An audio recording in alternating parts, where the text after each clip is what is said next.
दोस्तों, क्या air India flight crash में सारा कसूर पायलट का था? क्या वाकई ह्यूमन एरर की वजह से 240 से ज्यादा लोगों की जान चली गई? या फिर कोई बड़ी साजिश है जिसके अंदर बोइंग और एयर इंडिया को बचाया जा रहा है? 12 जुलाई रात 2:30 बजे मिनिस्ट्री ऑफ सिविल एविएशन ने एक रिपोर्ट डाली। उसी रिपोर्ट ने और भी शक पैदा कर दिया। एयर इंडिया की flight number 171 Boeing 787 Dreamliner Ahmedabad से लंदन जा रही थी। टेकअप के कुछ सेकंड बाद ही रेसिडेंशियल एरिया में जाके क्रैश हो गई।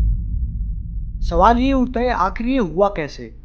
रिपोर्ट में लिखा है दोनों इंजन के फ्यूल कंट्रोल स्विच टेकअप होते ही एक एक सेकंड के अंदर कट ऑफ मोड में चले गए, यानी फ्यूल सप्लाई बंद, इंजन बंद। लेकिन इसमें एक सीरियस पॉइंट निकल के आता है। कॉकपिट में दोनों पायलट की वॉइस रिकॉर्डिंग, जिसमें एक पायलट दूसरे पायलट से पूछ रहा है, why did you cut off, यानी तुमने स्विच बंद क्यों किया? दूसरा पायलट को इनकार करते हुए कहता है, मैंने नहीं किया। और इस चीज को सुन के सभी हैरान, क्योंकि इन स्विच के ऊपर गार्डिंग सिस्टम होता है। मतलब गलती से हाथ लगने या टकराने से ये कभी मूव नहीं होता, और ये स्प्रिंग लोडेड होता है, इसको जबरदस्ती खींच के दबाना पड़ता है। और इस रिपोर्ट को देख के एक एक्सपर्ट का यह कहना है कि गलती से इन स्विच का कट जाना ऑलमोस्ट इम्पॉसिबल है। पायलट ने तुरंत स्विच को वापस रन पोजीशन में किया, सिर्फ 4 सेकंड के अंदर। लेकिन इंजन रीस्टार्ट होने में टाइम लगता है। अगर थोड़ी सी और ऊंचाई होती तो शायद वो प्लेन बचा लेते। रिपोर्ट कहती है इंजन 1 थोड़ा स्टार्ट हो भी गया था, लेकिन इंजन 2 चालू ही नहीं हुआ था। एक इंजन से पूरे फ्लाइट को कंट्रोल करना थोड़ा मुश्किल था, इसलिए पायलट उसको कंट्रोल नहीं कर पाए।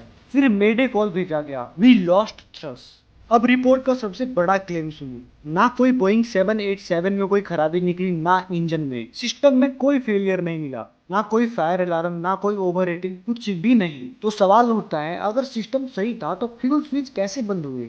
रिपोर्ट के मुताबिक या तो किसी पायलट ने दोनों स्विच जानबूझकर बंद कर दिया, या फिर ये कोई बहुत बड़ा ब्लंडर था। लेकिन दोनों पायलट हजारों घंटे के एक्सपीरियंस वाले थे और फ्लाइट से 25 घंटे पहले आराम भी किया था। वो आखिर ऐसा क्यों करेंगे? एयरलाइन पायलट एसोसिएशन ने इस रिपोर्ट को पूरी तरह रिजेक्ट कर दिया। उन्होंने कहा ये रिपोर्ट पायलट एरर का इल्जाम लगाने के लिए बनाया गया है। उन्होंने कहा इस इन्वेस्टिगेशन में कोई क्वालिफाइड पायलट शामिल ही नहीं था, और अभी बहुत सारी जानकारी जो कि पब्लिक से छुपाई जा रही है। लोग कह रहे हैं कि अगर गलती टेक्निकल होती तो बोइंग और एयर इंडिया को इंश्योरेंस का पैसा नहीं मिलता, इसीलिए पूरा ब्लेम पायलट्स के ऊपर डाल दिया गया है, और वो पायलट जो हमारे बीच अपनी डिफेंस करने ही नहीं आ सकते। तो दोस्तों, आपको क्या लगता है, ये रिपोर्ट पूरी सच्चाई दिखा रही है या इसके पीछे कोई बहुत बड़ा कवर अप है? कमेंट में अपनी राय बताओ। अगर आपको लगता है ये वीडियो इसमें थोड़ी सी भी दम है तो इसको शेयर करो, ताकि आम नागरिक इस चीज का पूरा सच्चाई जान सके।